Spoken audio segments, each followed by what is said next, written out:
शारदा संकल्प प्रतिष्ठान व भारतीय जनता पार्टी प्रभाग क्रमांक 11 च्या वतीने आंतरराष्ट्रीय योग दिन साजरा। शारदा संकल्प प्रतिष्ठान व भारतीय जनता पार्टी प्रभाग क्रमांक 11 च्या वतीने आयोजित आंतरराष्ट्रीय योग दिनाचे औचित्य साधून गोकुळनगर येथील वर्धमान हॉल येथे सकाळी 9 ते 11 च्या दरम्यान सदर योग कार्यक्रमाचे आयोजन करण्यात आले होते। ठाणे महानगरपालिकेचे माजी नगरसेवक कृष्णा पाटील, माजी नगरसेविका नंदा पाटील, भारतीय जनता पक्षाचे ठाणे शहर सरचिटणीस सचिन पाटील यांच्या पुढाकाराने हा कार्यक्रम येथे आयोजित करण्यात आला होता।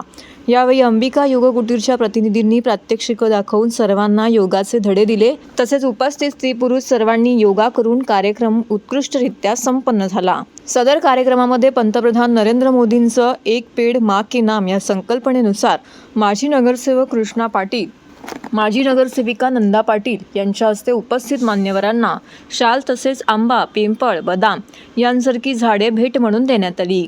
तर महिलांना वटपौर्णिमेच्या निमित्ताने वडाची झाडं देखील भेट म्हणून देण्यात आली। तसेच या कार्यक्रमाचे उत्कृष्ट नियोजन केल्याबद्दल सर्वांनी नगरसेवक कृष्णा पाटील आणि नगरसेविका नंदा पाटील यांचे आभार व्यक्त केले। सदर कार्यक्रमामध्ये भारतीय जनता पक्षाचे सर्व पदाधिकारी व कार्यकर्ते उपस्थित होते। आज 21 जून आंतरराष्ट्रीय योग दिनानिमित्त माननीय पंतप्रधान नरेंद्रजी मोदी यांनी आवाहन केल्याप्रमाणे संपूर्ण देशामध्ये आज सर्वत्र योग दिन मोठ्या उत्साहाने साजरा केला जातोय। सर्वांना आपल्या 10व्या आंतरराष्ट्रीय योग दिनानिमित्त योग साधण्याचा कार्यक्रम प्रभाग क्रमांक 11 मध्ये शारदा संकल्प प्रतिष्ठान भारतीय जनता पार्टी तर्फे आयोजित करण्यात आला होता। या कार्यक्रमाला अंबिका योग कुटीर या संस्थेकडून शिक्षकांनी सहकार्य करून कार्यक्रम पार पडला। भारत देशाला व जगाला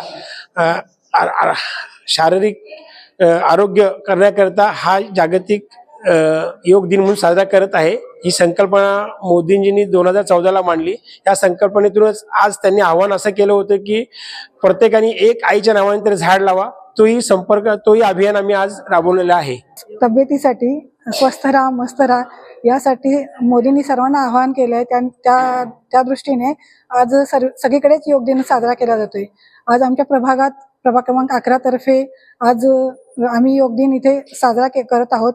आणि अजून एक वैशिष्ट्य म्हणजे आम्ही मोदींनी आवाहन केल्याप्रमाणे एक झाड आपल्या आईसाठी यासाठी आम्ही योग दिन साजरा केल्यानंतर आम्ही सर्वांना एक झाड भेट म्हणून दिलेलं आहे। हेही महत्त्वाचं आहे।